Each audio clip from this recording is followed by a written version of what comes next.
Welcome back to another edition of How I Became a DJ. And usually we have all the old uns with me explaining their life, but I've got a youngster, or at least he's much younger than me, Arkyn, who I absolutely love his style of jungle, techno, hardcore. It's very, very, very unique. I first met him, what year? Think 2017 maybe 2017, and you and your friends were at uni. I think I just left college. I was working at the time. In Northampton. Yeah, Northampton. And you basically put on a rave. Yeah. Well, I think we'd been running parties for maybe like 18 months at the time we booked you. Yeah. And it was fascinating because you booked me and you was wearing the same top as me, a velour. Yeah, my red feet. I still got it. Yeah, and we were both dressed the same. And how old was you in 2017?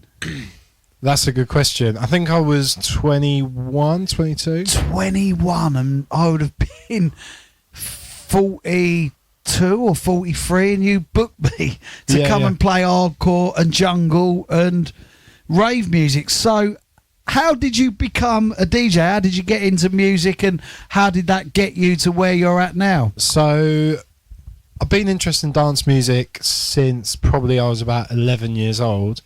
I came across a CD. My dad bought a load of secondhand CDs on eBay, and one of them was like Essential Trance Classics with like loads of Ibiza trance, and that's like my first exposure to electronic music.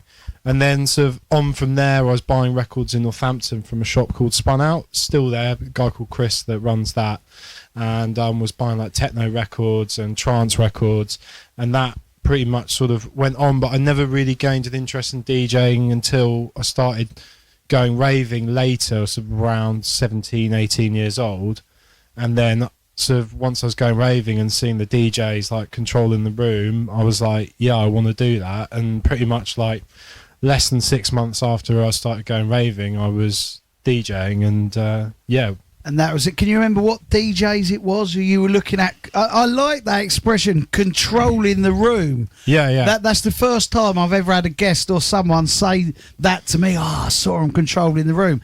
Can you remember what DJs it was? A standout moment was my first ever party I went to, and it was Frankie Knuckles played at Ministry of Sound. And yeah, that was incredible, but it turned out to be the last gig he ever played.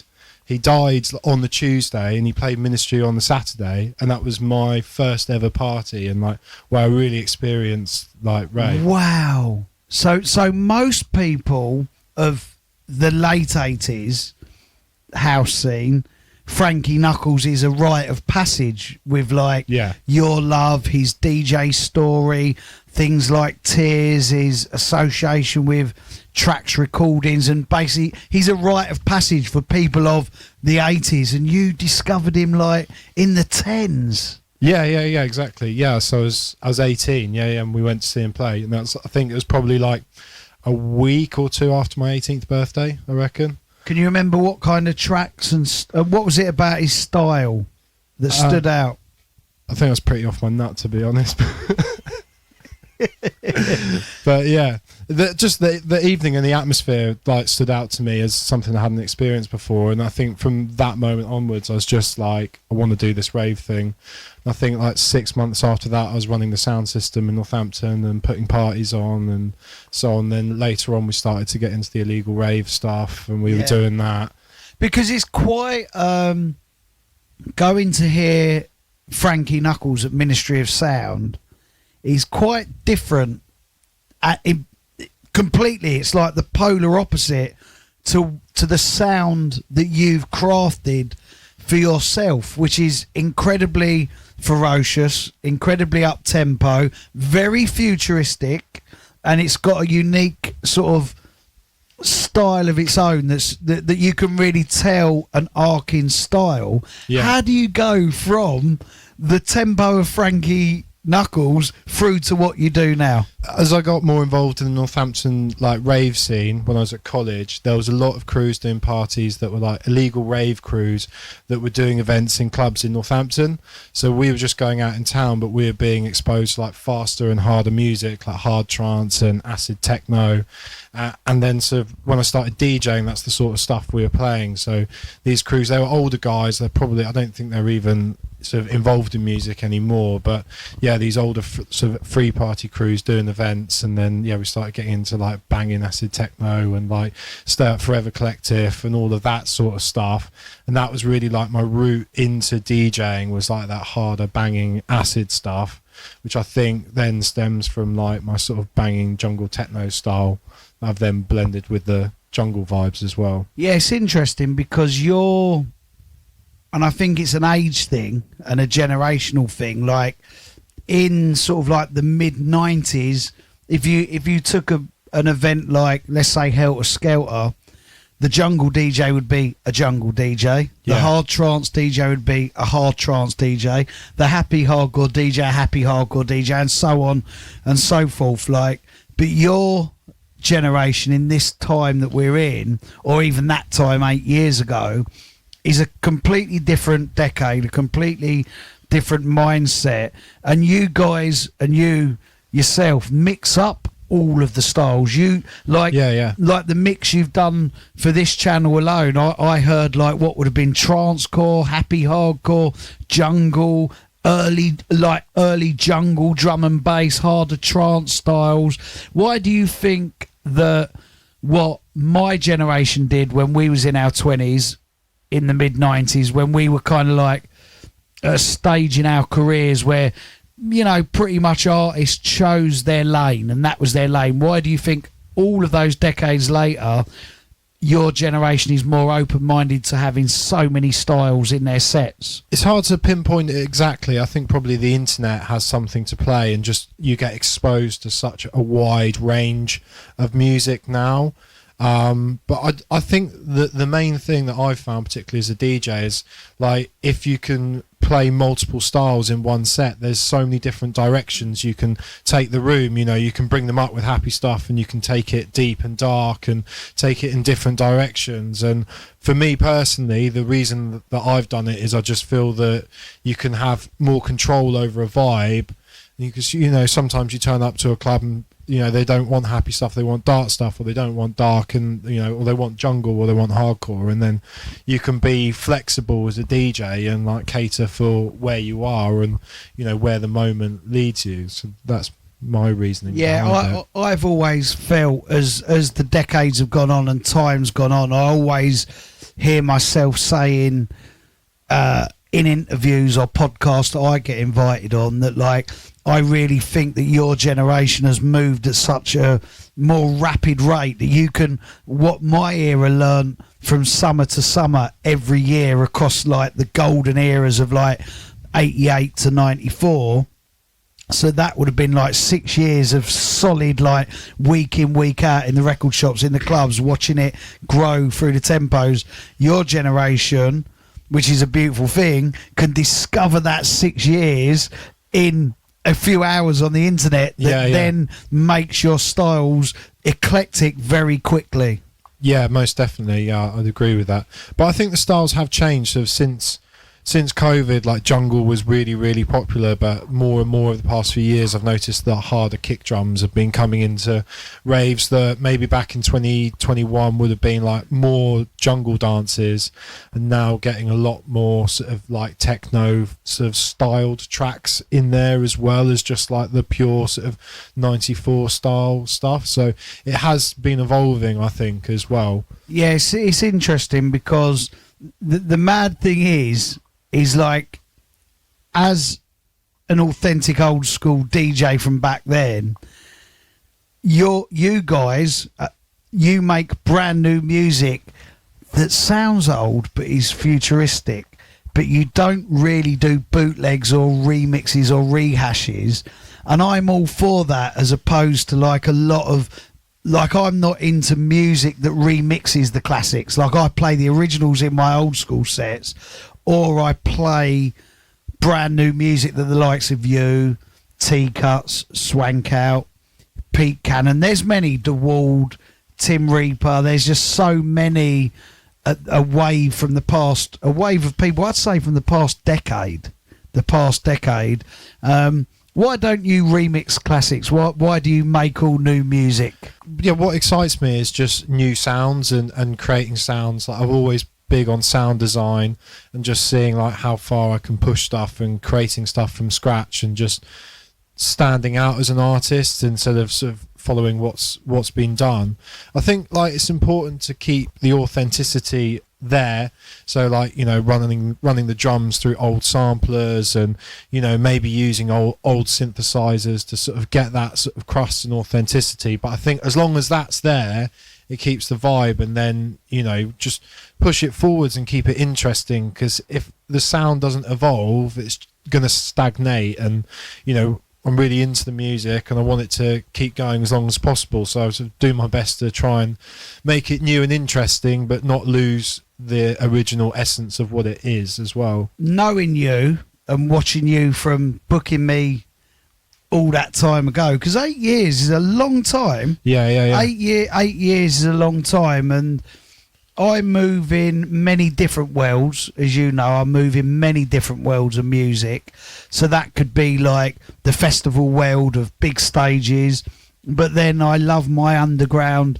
intimate clubs. And what I've liked about you is, in a world where there is a lot of rules, there is a lot of commerciality, there is a lot of copying internet trends or commercial music trends.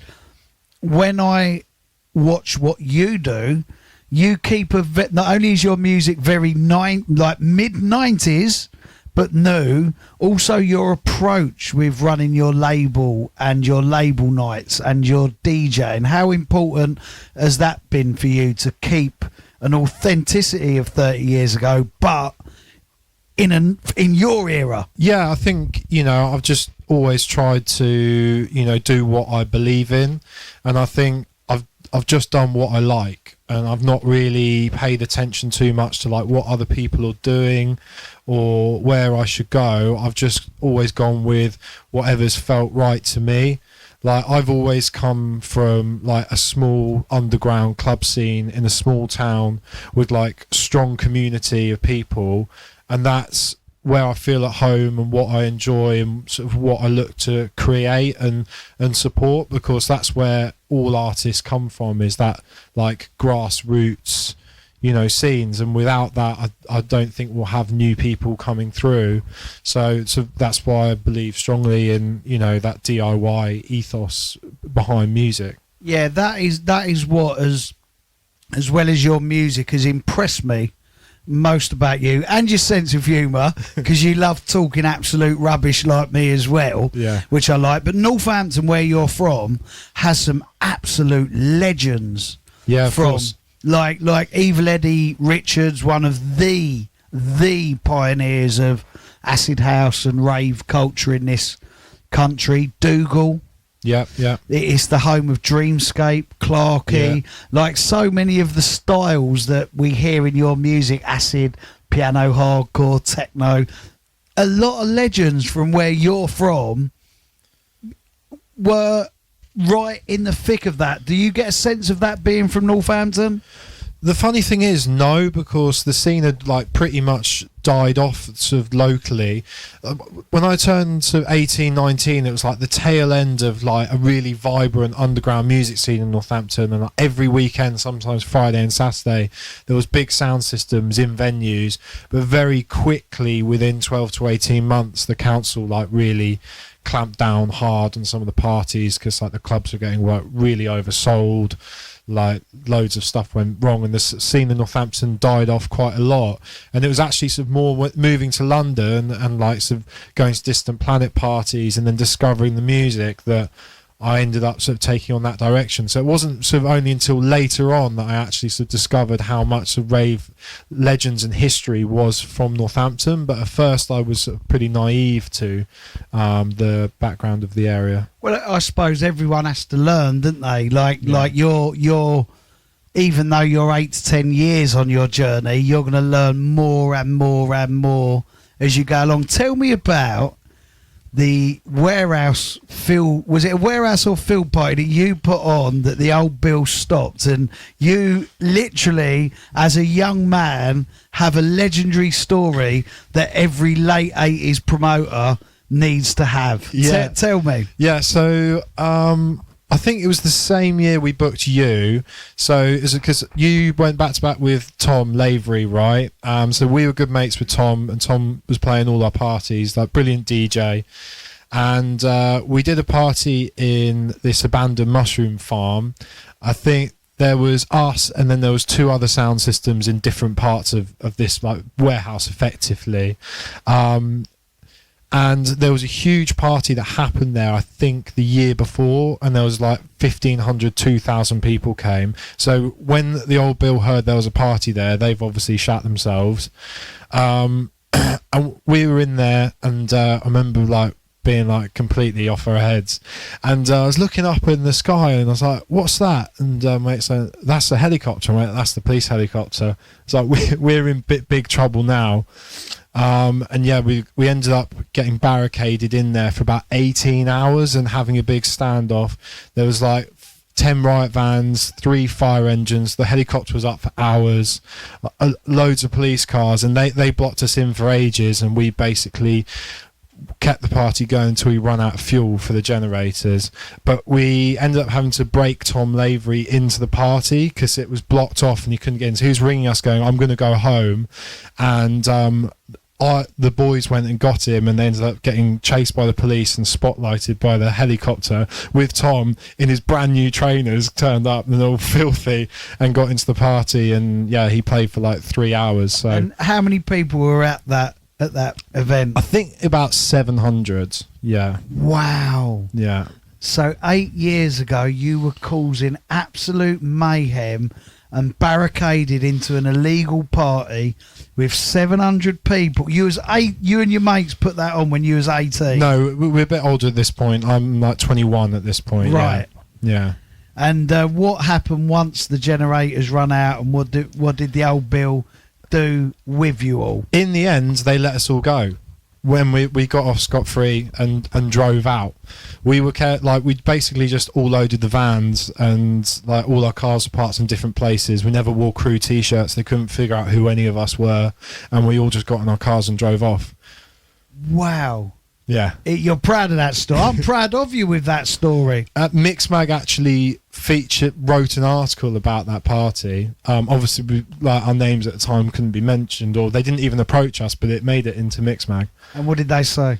I think they just like copied the same news articles about the party and that happened. Yeah. So your whole essence and your being is like deeply rooted into the real essence of rave culture. Yeah, exactly. Yeah. Of underground rave music. Now, at this present point in time, you're actually 2 people. You're Arkyn and you're DJ Tuff. Yeah. So tell us about these 2 alter egos and personalities that you have within your DJing and music making. Yeah, so Arkyn was my alias that I started when I sort of got into the more breakbeat and the jungle and the hardcore, and so that name became known with that.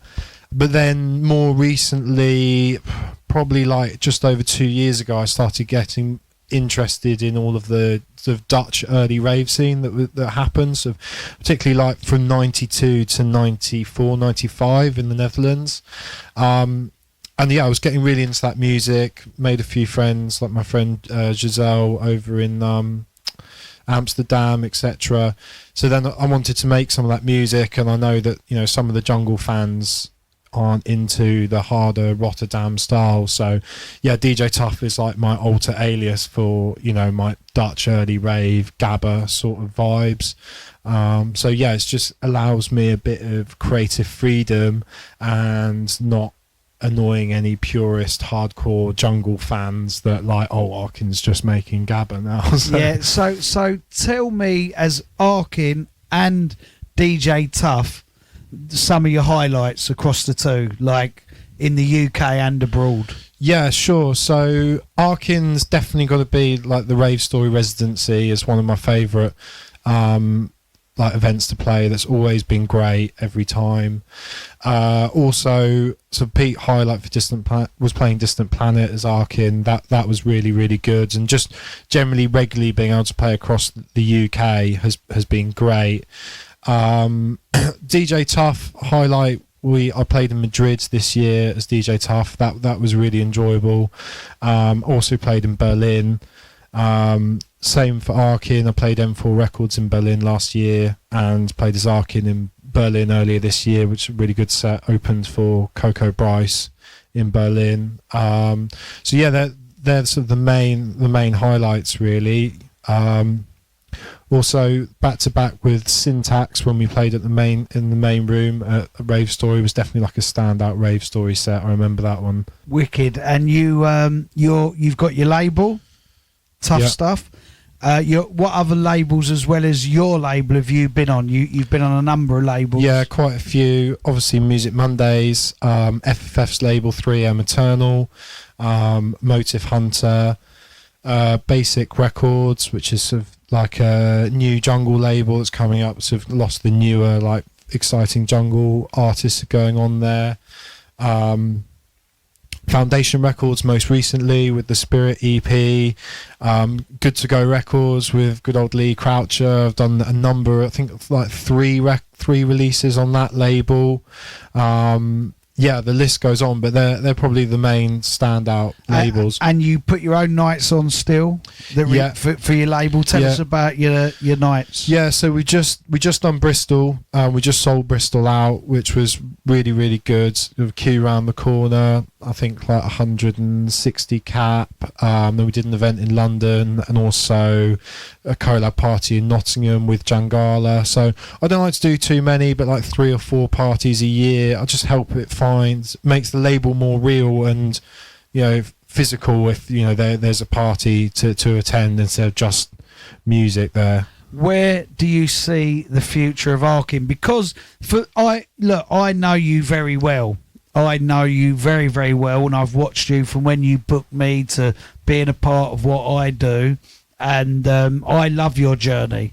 And just the fact of, I've said to you a number of times, your story from illegal parties, booking me, to this stage you're at now, and I watch you learn every day. You're always in your studio, and 8 years in one instance is not long, but 8 years is actually a long time, and you have learned in an incredible amount, done an incredible amount. Where does the future of Arkyn and Tuff Stuf and what you're doing lie? I think just doing what I'm doing really, and just pushing the music out as far as possible and consistently improving, and yeah, just hopefully, you know, building on what I'm doing and just getting it out to as broader audience as possible, because I just truly believe in, you know, the vibe of the label and the vibe that I've got,